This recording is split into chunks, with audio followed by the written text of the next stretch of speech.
From the very beginning, man has struggled ever onward in his conquest of time and space.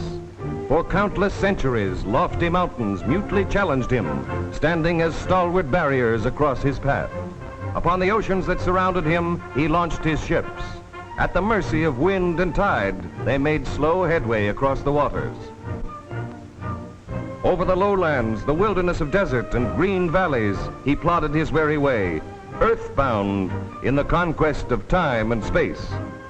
But man is no longer earthbound, and Lockheed rides the airways with a thrust of bright propellers and the flash of gleaming wings. And behind this Lockheed lies aviation history. In 1903, on the plains of Kitty Hawk, North Carolina, this history began. In the granddaddy of all modern planes, the Wright brothers won immortality by sustaining flight in a heavier-than-air flying machine. There is no fuss or ceremony, no cheering crowds. The motors sputter and catch, weights drop, the ship catapults off the ground into the air for the first flight on record. Since then, aviation history is written in a never-fading book of records. In 1928, a Lockheed Vega, the well-known Yankee Doodle, reaches New York from Los Angeles in 18 hours and 58 minutes. At the controls are Colonel Arthur Goebel and Harry Tucker. In 1929, Captain Frank Hawks climbs aboard his Lockheed to set a new transcontinental mark. Good luck, Captain. New York is only 3,000 miles away. Off on his way to a new record, one of the many he is to establish in the years that follow.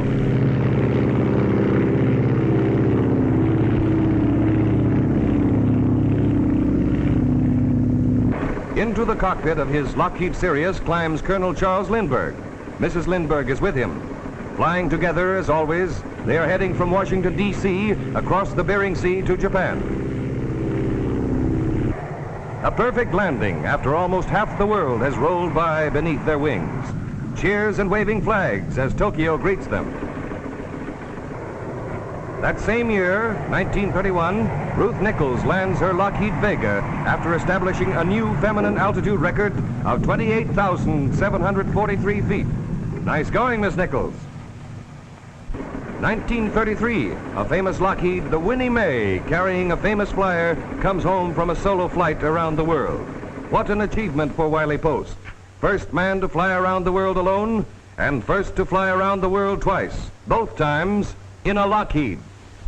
Colonel and Mrs. Lindbergh are starting on another and perhaps their greatest journey, a 29,000-mile survey flight from New York to Labrador, Greenland, Iceland, Europe, the Azores, Africa, Brazil, and return to New York. 1934 finds Sir Charles Kingsford Smith, together with Captain P.G. Taylor, completing a 7,000-mile trip from Australia to Oakland, California.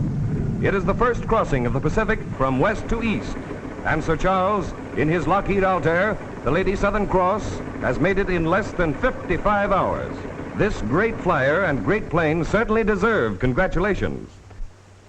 In 1935, Amelia Earhart flies her Lockheed from Honolulu to Oakland.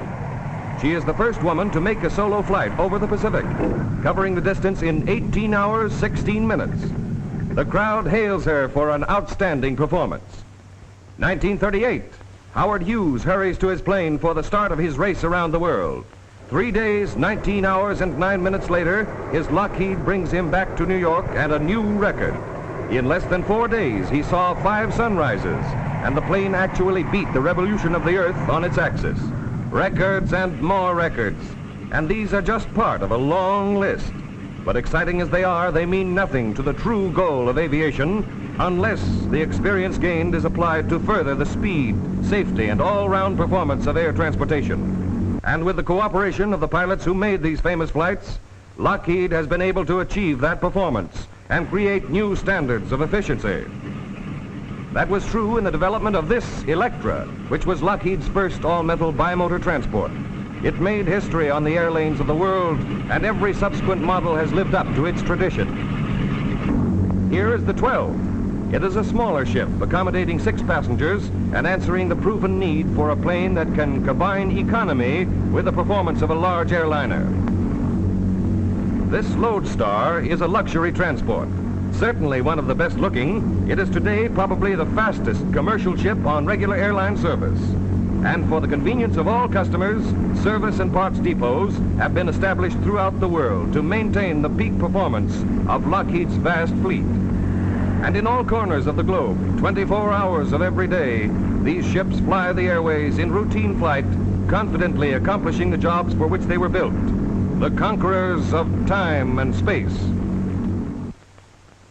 Lockheed over North America. United Airlines, Continental Airlines Incorporated, Mid-Continent Airlines Incorporated, Northwest Airlines, Chicago and Southern Airlines, Braniff Airways Incorporated, National Airlines, Delta Airlines, Boston Maine Airways Incorporated, Trans-Canada Airlines, Pacific Alaska Airways. Lockheed over Central America, Líneas Aéreas Mineras, TACA, Cia Nacional Cubana de Aviación. Lockheed over South America, Pan American Airways Incorporated, KLM, Air France, Avianca, Línea Aeropostal Venezolana. Lockheed over Africa, Air France, Air Afrique, Aéro Maritime, South African Airways, DETA. Lockheed over Europe, British Airways Limited, Aer Lingus Terranta, KLM, LOT, Aeroput, LARES, Romania, Air France. Lockheed over Asia, KLM, KNILM, Japan Air Transport Company Limited. Lockheed over the Antipodes, KNILM, McRobertson Miller Aviation Company, Guinea Airways, Ansett Airways Limited, WR Carpenter Airlines, Union Airways of New Zealand. Lockheeds also serve high government officials of the Netherlands East Indies, Mexico, Venezuela, Brazil, Argentina, Australia, Canada, Great Britain, India, and the United States. Worldwide coverage, but it has not been accomplished in a day. It is the result of a smooth-running combination of men and machines. In that combination lies the story of Lockheed itself. It is a success story, modern, exciting, typically American. The Lockheed Aircraft Corporation plant, Burbank, California, in 1926. And today, the same company, the same location, but quite definitely not the same plant. As recently as 1932, sales aggregated the overwhelming total of $23,298.03. In 1940, actual deliveries amounted to more than $42 million, and conservative estimates indicate that in 1941, this figure will be more than doubled. And to the men of Lockheed belongs a large share of the credit, to their skill and to their loyalty. They are a cross-section of typical American workmen: drillers, riveters, tool makers, die casters, machinists, and technicians. In 1931, there were only 300 of them. 1941, over 35,000. Every man who checks in, from office boy on up, has taken and passed exhaustive tests covering intelligence, temperament, and special aptitude to prove his individual ability. 35,000 American workmen, the right men for the right jobs to build the best planes. This is not a trick shot made with mirrors. It is the drafting room of the engineering department, where every new Lockheed has its beginning. A beginning conceived with the purpose of supplying the answer to definite needs of the aviation industry. To attain this goal, over 850 engineers make over 5,000 drawing plans, devoting a total of over 200,000 work hours to their mission of creating one new design. The component parts of a modern airplane's wing, fuselage, and tail surface are almost countless in number, yet every single one of them must be engineered. Even the most minute part receives the greatest attention. 4 separate drawings are made showing detail from 4 different angles. Although the part is no larger than a silver dollar, it will have to go a great deal further. The interior of a plane is one feature of design seldom associated in one's mind as coming under the supervision of the engineer. Yet one of his most important jobs is to provide utter comfort for passengers traveling through the air at high speeds. The Lodestar's cabin has been designed for this comfort. Inside, the sound of powerful motors is reduced to a pleasant hum by scientific soundproofing and vibration control.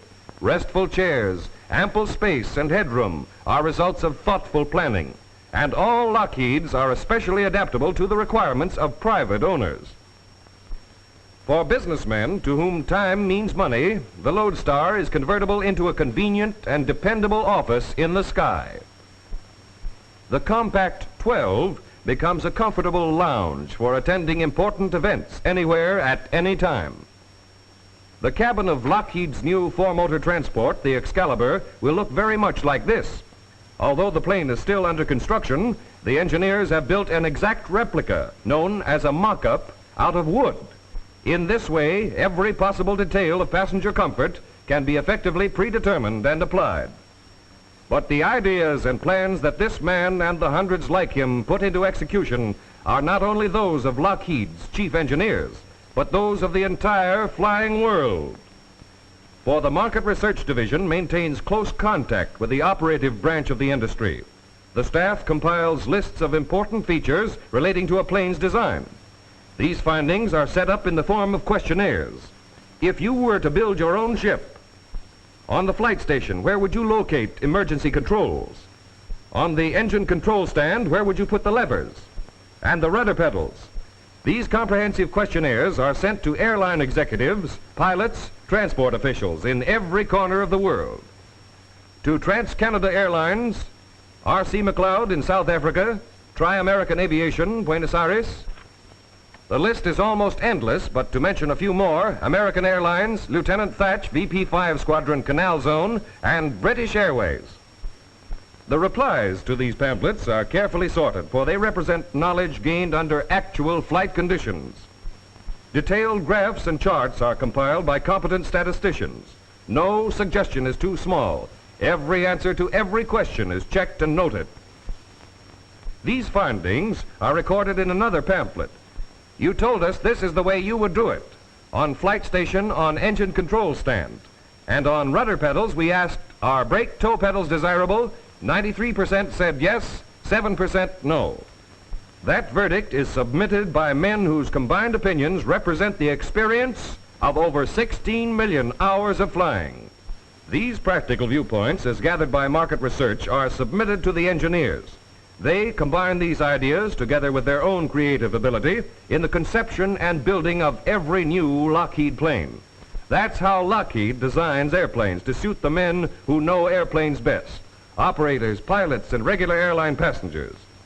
And the first form a new plane takes is on paper. From these drawings and thousands like them, an exact scale model known as a wind tunnel model is made and is connected to instruments which determine its flight characteristics. The model is hand-carved, accurate to the fraction of an inch, weighs over 500 pounds, and costs more than $5,000 to build. The door is closed, the wind tunnel sealed. A flip of the switch and the wind propeller whips up to speed. The model is exposed to a far higher velocity than this 90-mile-an-hour wind. The small wind tunnel model is actually subjected to and withstands a much greater force. From an idea to an actuality, from theory to fact, from a model to a completed Lockheed, the plane has been built. More than that, into it has been built the strength, ruggedness, and durability necessary for its safety and high-speed performance. But not so long ago, this shining plane was only a small part of a trainload of metal addressed to Lockheed. For the metal inside these wooden frames is the stuff that planes are made of. Hard and strong, it must be fabricated by men and machines into the parts that make airliners. Giant shears act as huge mechanical scissors. Metal sheets are slipped into place. The sharp blade strikes and cuts through them as if they were cloth. The high-frequency router, a dental patient's nightmare, turns 15,000 revolutions a minute and cuts layers of metal into their first rough shape. The bit turns so fast that it must be cooled by a constant stream of oil. The massive hydro press exerts an overall pressure of 9 million pounds, and it literally squeezes parts out of metal. An endless chain of roller conveyors carries a tray with the forms to workmen. They put the metal which has already been cut to the correct size in place on the forms. The tray now continues on its way into position under the press. The operator touches a switch, the press starts down, and look out below. Almost unbelievable pressure, an irresistible force, but under perfect control. And where plain sheet metal went in, finished parts come out. The hydro press turns out more parts in 1 minute than 2 men could complete in a whole day, and turns them out better and more accurately. A compressed air stamp which forges metal is an excellent example of powerful machinery under absolute control. Taps as gentle as a tack hammer, then the crushing impact. What a nutcracker this outfit would make. And yet its control is so delicate that it can crack an egg, at least so the operator claims. Look out there, a little too hard and you'll have an awful mess. Be careful. Well, hello, stranger. You certainly have a brand new kind of a mama. Skilled men and precision machines have fabricated these parts, but even metal can be strengthened and protected. To do this, there are several types of processing. Complete electrochemical anodizing baths provide parts with a protective coating of oxide film. This is a safeguard against the threat of corrosion caused by moisture. It is an interesting fact that these parts are protected against any harmful effects of moisture by being given a bath. Another type of bath is used for a different purpose. In order to harden and thereby strengthen certain parts, they are immersed in a hot salt solution of sodium potassium nitrate. In large ovens, other parts are hardened by baking at 1550 degrees Fahrenheit and quenching them in oil. It is easy enough to say that these parts, which will eventually be the plane, are strong. To prove that they are, to constantly guard the Lockheed measure of strength is the duty of the testing laboratory. A spectrograph is one of the most modern scientific testing devices. It analyzes the purity of the metal alloys which go into a plane.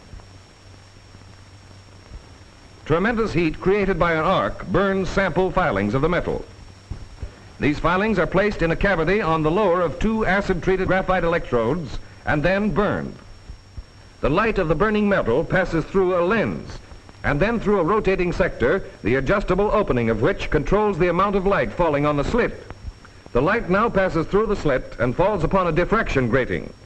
This diffraction grating is a concave aluminumized glass plate on which 24,000 lines per inch have been ruled with a diamond point. The light is separated by the grating into wavelengths. These wavelengths, or light rays, fall upon a strip of film, and a photographic record of them is thus produced. Since each element has its own wavelength, from the developed film it is possible to determine exactly which are present in the alloy. In this manner, the spectrograph immediately detects all impurities, and any inferior metal is promptly discarded. The sole purpose of this huge machine is to break things. Its powerful jaws, capable of a compression of 300,000 pounds, are about to crush a small section of the wing in order to measure its resistance. Now watch carefully. The upper jaw is clamping down with an invisible, relentless force on the seemingly frail strip of metal. But actually, just how frail is it? 60,000 pounds? 70,000? There it is, a slight ripple. The breaking point has been reached, and it takes a pressure of over 80,000 pounds to even bend this frail little section of a wing. For contrast, let's see what happens to a solid cylinder of concrete, which certainly appears much stronger. There's the first crack, and the concrete shatters completely under a pressure of less than 75,000 pounds. All stressed parts, such as forgings and castings, are X-rayed for any possible flaws in the metal. Lockheed X-rays more parts than all other aircraft manufacturers combined. They may look new and shiny on the surface, but that doesn't matter. What are they like underneath? This batch is fine, perfect. A different story here. Those slight, almost imperceptible flaws which doom it to the scrap heap would be invisible to any eye other than the X-ray. Therefore, although it is important to know what is on the outside of a plane, every stressed part is X-rayed because Lockheed thinks it is even more important to be absolutely positive of what is on the inside.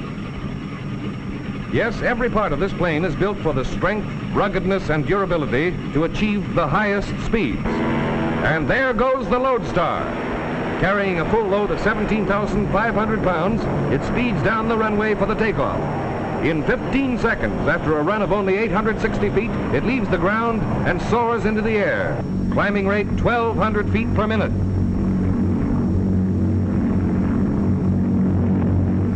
And while the plane is in flight, the dials and indicators on the panel are the guides by which a pilot flies. Over a half a mile of wire connects them with the controlling instruments, which must be infinitely accurate before they are installed. In the instrument testing laboratory, each instrument and accessory is, to all intents and purposes, actually flown before being installed on the plane itself. For instance, on this stand, a motor duplicates the swing of a plane to test the turn and bank indicators. Here, tachometers are also tested, and propeller governors, vacuum pumps, fuel pumps, starters, generators, and hydromatic motors for feathering propellers. The automatic pilot is checked by a vacuum system against mercury manometers. This small box can guide a plane in flight, keep it as true to its course as the most experienced pilot. An airplane is a chain of which the thousands of separate parts are the links. They must be forged together in order to shape the wing, the tail, and the fuselage. The duty of the wing is to provide the lift that sustains the flight of an airplane. Here in the plant, it must be assembled as flawlessly as it was designed. Although a wing is generally considered as a unit, it is really composed of 3 parts, 2 outer sections and the center section. We are all familiar with the general shape of a wing, but while an outer section is in the first stages of assembly, we can get a good idea of the complex structure on the inside. Every rib and crosspiece has its purpose. Remember, it was just a small part of the wing that we saw withstand a compression of 80,000 pounds. Each operation is executed with precision and care as the outer section moves down the production line and takes shape. High-speed electric drills punch holes for the rivets.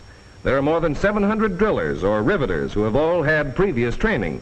Even so, before they're assigned to actual production, they must attend Lockheed's own school until they can uphold the plant's standard of efficiency and skill. There are more than 50,000 rivets on a completed wing, and every one of them is checked, examined, and checked again. This requires an army of over 200 inspectors, such as this one. But by the time a Lockheed plane is assembled, every square inch of it has been inspected at least 5 times. Inspector number 158 finds this row perfect and okays it. And the story of one outer wing section is the story of 10, of 20, of 1,000 sections as they move down the line in an endless parade. Mass production with the emphasis on precision and quality. The assembly line for the center section of the wing is one of the largest and most vital units in the plant. It has to be because the center section is the strong man of the plane. It must be constructed and assembled so as to be able to support heavy loads and to withstand great strain, for it unites the 2 outer wings with the fuselage. The fuselage will eventually rest in the gap between the 2 shoulders, and the wings will be joined like arms on either side. The main beam of the center section is the strongest part, the backbone of the entire plane. Like a bridge, it must carry any burden with steadfast dependability. And the main beam is built just like a bridge. At all times, it carries all of the flying load, the engine load, and the landing load. And it is stressed to support more than 5 times the total weight of a fully loaded plane. Completed and assembled, capable of supporting a static load of 70,000 pounds, the wing will do its job as the men who built it have done theirs. The tail surfaces control the maneuverability of a plane. The use of twin rudders was developed by Lockheed and are one of the distinguishing features which point out every Lockheed. The fuselage is the body of the plane. It represents the final word in aerodynamic design and streamlining. And during construction, these basic principles are built into the fuselage and applied to every operation from the beginning to the completed shell. As the first step in its assembly, the bulkheads are joined together by stringers, which form the basic shape and strength of the fuselage. Skin fitters then fit and shape the metal sheets, attaching them with removable fasteners. On their heels come the riveters, while every stage of the assembly is constantly under the close check of inspectors. Assembling with electric continuous spot welders facilitates production and gives many fuselage parts an extra smoothness for better streamlining. With an eye to the future, Lockheed is constantly enlarging on this process because better streamlining means greater speed. And so another fuselage is finished and ready for mating with the wing. Like a ship being launched, it moves slowly down the ways. Slowly now, yes, but for just a little while longer. Soon sunlight will be glinting from its metal sides. Its nose will point upwind. In the comfort of its cabin, passengers will read or write or sleep or think after their own fashion, and beneath it, the lakes, rivers, and valleys of the countryside will unfold. Slowly still, the fuselage is lowered into place, united with the wing, and now, slow no longer. Speed on the water. Speed on the snow. Speed on wheels. On rails. Speed on wings. There is truth in the slogan that it takes a Lockheed to beat a Lockheed. And as the plane approaches the field, it slows down for the landing. The Fowler flap has been adopted and developed by Lockheed. The flap gives a greater lift to the wing and provides a brake action to reduce the speed. The plane lands at 65 miles an hour, and from a height of 50 feet, it can come to a complete stop in less than 600 yards. This Lockheed Lodestar, with its safety, its comfort, and its great speed, typifies the ideals of aviation in America. To protect these ideals, Lockheed is contributing its share toward national defense and the defense of democracy in other parts of the world. These B-14 bombers, better known as the Lockheed Hudson bombers, are rolling off the production line at an ever-increasing rate. They have been ordered in great quantities by Great Britain and Australia. When ready for delivery by boat, the Hudson bombers are dismantled. The sleek fuselages are carefully encased in canvas, and the wings, already stowed away below deck, are crated in wooden frames for safe shipment. When the planes reach their destination, they are easily reassembled and soon ready to take their places in the staunch defense of the British Empire. And while these planes start on their long journey by water, others are being given their final test flights for the tough job ahead. And still more are winging their way directly toward Canada. In combat, in actual line of duty, the Hudson bombers have won a name for their efficiency and dependability. And as America builds its planes for commerce and for defense, it is well to remember that Americans invented the airplane and developed the modern conception of mass production used by Lockheed.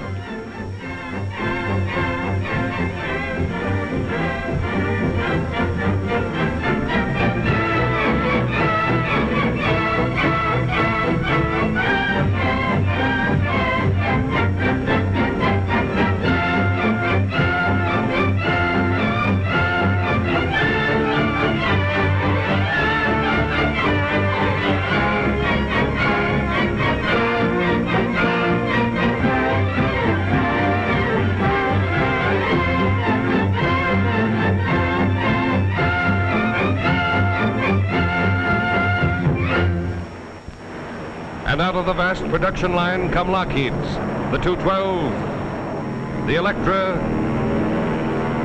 the 12, the Hudson bomber, the Lodestar, and now Lockheed's answer to the challenge of our times, the interceptor pursuit P-38. It has been developed solely for national defense, and Army officials consider it the fastest military plane in the world today.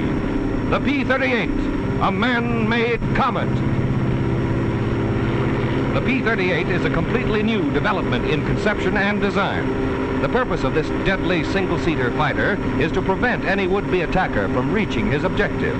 Lockheed is building vast quantities for the United States Army, and many of its features are closely guarded military secrets. But it can be revealed that the P-38 will climb a mile in a minute, and its motors are so quiet that it can approach any target almost without warning.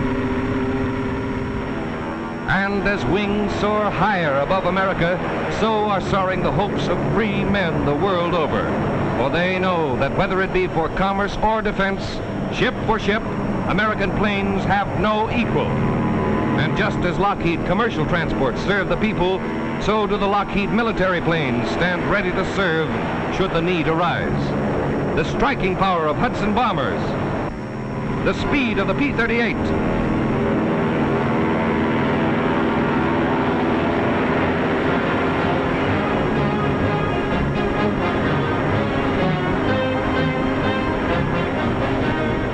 envisioned by Lockheed, engineered by Lockheed, built by Lockheed. Wings of eagles for the protection of our country. Wings of progress for the prosperity of our people, today and tomorrow. And the airplane of that tomorrow, who knows what it will be, for the march of aviation has been so swift.